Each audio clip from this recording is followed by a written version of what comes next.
prominent intellectual based on, first he wrote The Case for Reparations in Atlantic Magazine, and then he's also an author of a number of books, and so he's most associated with like the anti-racism movement, and in particular, I think it's fair, and I don't know if he would object to this characterization, he's sort of a race pessimist, right? The idea like this is the founding sin, and this is America's legacy, and this is something we can never get over, which I have disagreements with. You certainly have disagreements I will with, tell you, etc. I despise him solely for that, regardless of what he says now. I blame him actually for a huge amount of the intellectual anti-racism revolution, but regardless, we can stick to this subject for right now. So he has a message, and in it, I've been reading it almost all the way through it, and in it, he tells 3 different stories.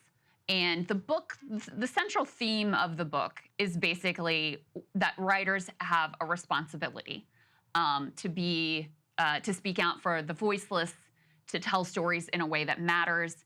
And so he goes to Senegal and talks about what that's like and what that experience is like for him, reflecting on his ancestry and the legacy of slavery. He talks about going to Columbia, South Carolina, where a teacher was being viciously attacked for teaching one of his books in the classroom in her, I think, AP English class. And then he goes to Israel and about Israel being an apartheid state. And it is the largest section of the book, and it's also, obviously, in the American political context, the most provocative. So what's interesting... Wow, that's a wild thing to say. As I literally said, I don't like Ta-Nehisi Coates. I genuinely blame... I think he might be the godfather of a lot of the race problems that we have today. That's not an exaggeration in terms of his... That essay, The Case for Reparations, single-handedly radicalized every white girl on a college campus who eventually ended up working at the New York Times, behest of the BLM movement, of all this other nonsense that we have today. So I really do find him a villain in American politics. That said, I don't even like him, and I would not open with a question like that because that's wild. It would be an interrogation of the book itself, and not to say something like that would belong, what did he say, in an extremist The backpack of an extremist. That's an insane thing to say.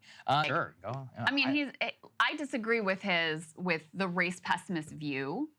But I don't know, to be so like call him a villain and evil and like causing every racial problem in America is crazy. That essay was the godfather of the anti-racist movement. I mean, he's allowed to have a perspective and write what he wants. That doesn't make him a villain. Yeah, absolutely. And to acknowledge the racism in America and that this continues to be a legacy that matters today. There's not that's a noble thing to do. So the fact he comes to a different conclusion than you or I, of course it's noble. No.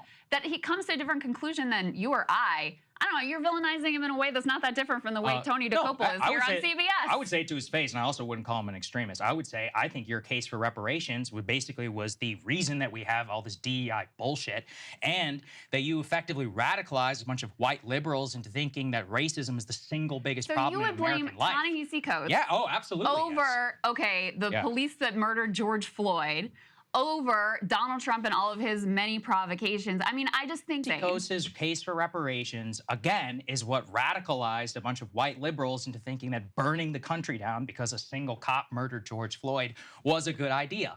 Or for everybody to start quoting Martin Luther King and this all bullshit about like the riot is the voice of the unheard. All of that stems from him and his case for reparations. That is crazy. I'm not the only person who's thinking that is crazy to lay the blame. That's accurate.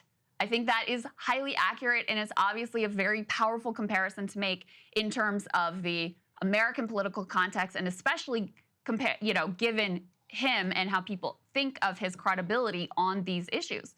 So I don't know why it's so difficult for you to just say like, hey, I disagree with him on these other things, but good on him for like using his elite capital to say something that's powerful and true in a space that it's normally never heard.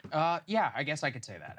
Look, for me, I have TNC derangement syndrome. Anything him, Nicole Hannah-Jones, Ibrahim Kendi, and all these other people, I honestly just don't care. I blame them for so many problems that we currently have. And yeah, I do. Listen, I think it's fine to say you disagree with them, but to say they're not allowed to have that ideology. But you basically are. You're blaming them for, every racial ill in America, which is insane when you consider the amount of continued discrimination, when you consider, George say they're not allowed to have that ideology.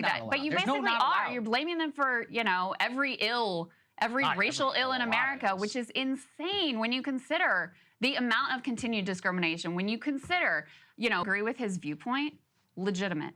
I have disagreements with his viewpoint, which I have expressed previously and have expressed in this segment. To say he's a villain, I mean, you're doing the same thing they're doing. You're an extremist. no. You're a terrorist.